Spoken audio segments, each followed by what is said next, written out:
So friends, we'll try to understand these three concepts: convergence, cost of carry, and carry benefits. So we have already touched upon this in the previous levels of CFA, but here also we will just rewind them, right? Revise them a little bit. First, let us understand what is convergence. Convergence means as the time to expiry approaches, the value or the price of the forward or the future contract comes nearer and nearer to the spot price at expiry. As the time of expiry approaches, the price of the forward or futures contract comes nearer and nearer to the spot price at expiry. Let's say there are two forward contracts whose expiry time is T is equal to capital T. Right? One initiates 3 months before capital T. T is equal to T minus 3 months.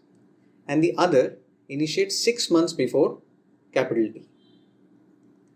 T is equal to T minus 6 months. Okay. So this is the first contract. This is the second contract. Let's say that contract prices at initiation for these two contracts are F10 and F20 respectively. And the spot price of the underlying is ST. Okay friends. Now the convergence theory says that the difference between ST and F20 will be less than ST and F10. That is, F10 will be further away from ST than F20. So this is what the convergence theory talks about. Now we'll understand cost of carry and carry benefits. Let's see what they are. Let's say you are holding some agricultural assets, for example rice. Now you want to sell it forward in 3 months. Now for these 3 months you have to store the rice. Storing means there is some inventory costs to it. Let's say if there were no inventory costs, you would have settled for F0. This contract you would have settled for F0. But now because there are inventory costs, you will add some value to it. F0 plus cost of carry. Cost of carry means you will be carrying the rice for 3 months or storing the rice for 3 months and there is a cost to it. So you add that cost of carry to the forward contract. So your final forward contract price becomes F0 plus cost of carry or CC. This is what cost of carry basically means. So to define it, cost of carry is the cost incurred pertaining to the asset from the time of initiation of the forward contract till its expiry.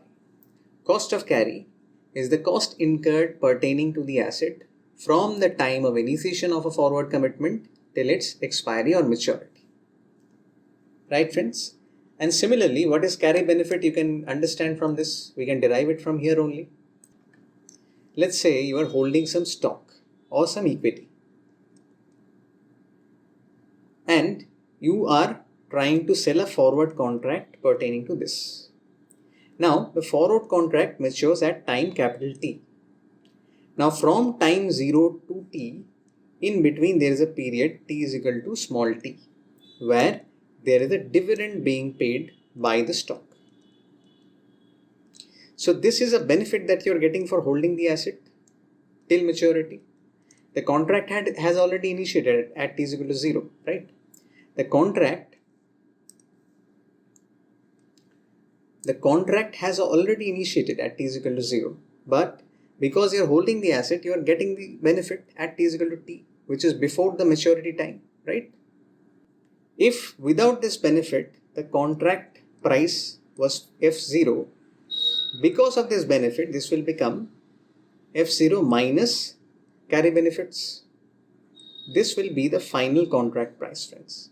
This is what we mean by carry benefits. So to define it, carry benefits are the benefits accrued pertaining to the asset from the time of initiation of a forward commitment till its expiry or maturity.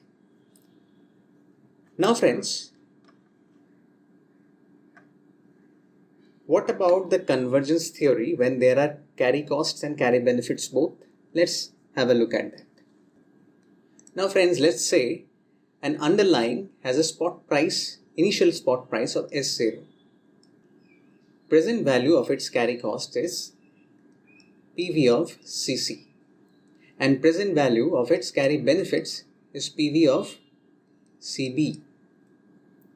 Now friends, if you have to devise a forward contract price from these three factors that we know, how can we draw it?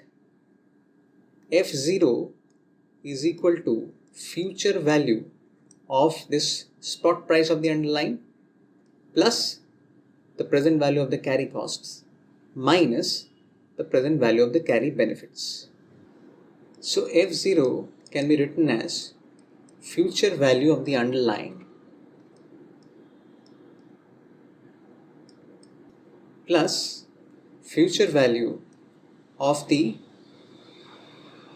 present value of carry costs minus carry benefits. Right friends? So if this portion is greater than 0, that implies F0 will be greater than FV of F0. Right friends?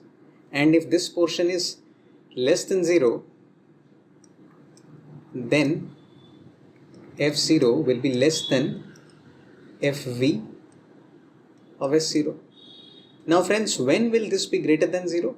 When CC is greater than CB.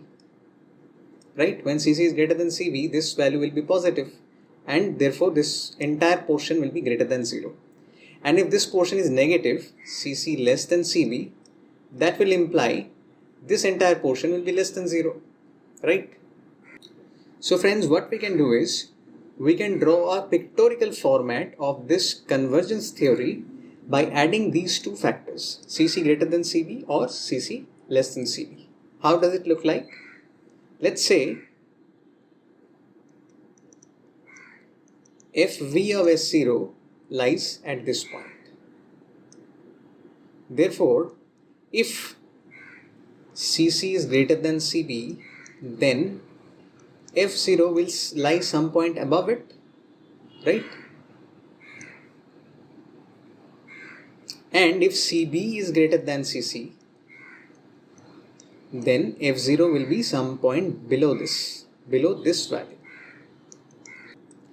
Now, this is at t is equal to T1, and the expiry is at t is equal to capital T. Now let's take another time. T is equal to T2, which is nearer to capital T. Here friends, FV of S0 will be nearer to the spot price. Let's say the spot price is ST.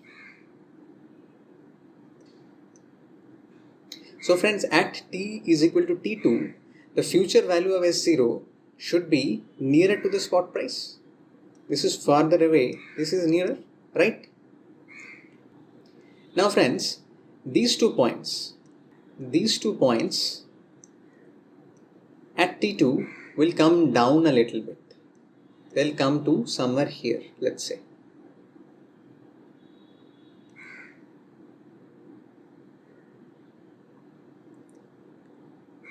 Why they will come down, friends? Let's illustrate that. Future value of the present value of this difference, CC minus CB. Let's say we are doing sort of a periodic compounding. This will look like PV of CC minus CB multiplied by 1 plus R to the power T minus T1 for the first period, right friends? T minus T1. And for the second period, this will be, if we write this FV1, FV2, PV CC minus CB, this will be equal to PV of CC minus CB multiplied by 1 plus R T minus T2. Now friends, everything is same. 1 plus R is same, PV CC minus CB is same, capital T is same. The only things that vary is T1 and T2. Now friends, T minus T1 is obviously larger than t minus t2. This is larger. So this value, this v1 will be greater than this v2. v1 will be greater than v2. So in either case, even if it is positive or it is negative, the values will come closer to FVS0. That is why these points have come down.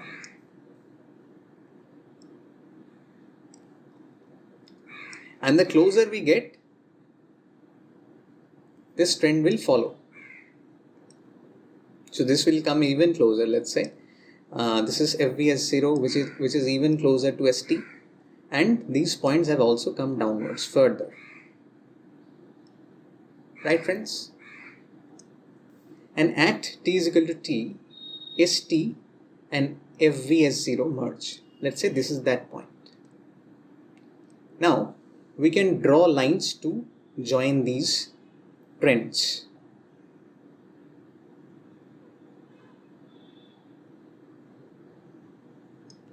This is the line which shows that as the maturity or the expiry comes closer, the future value of S0 approaches the spot price at expiry.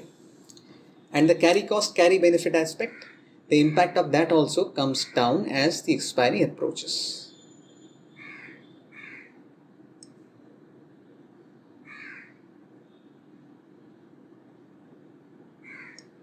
Right, friends? So this is what we are talking about. So this is the way we combine the concepts of convergence, carry benefits and carry costs. Now friends, we'll move on to the next step.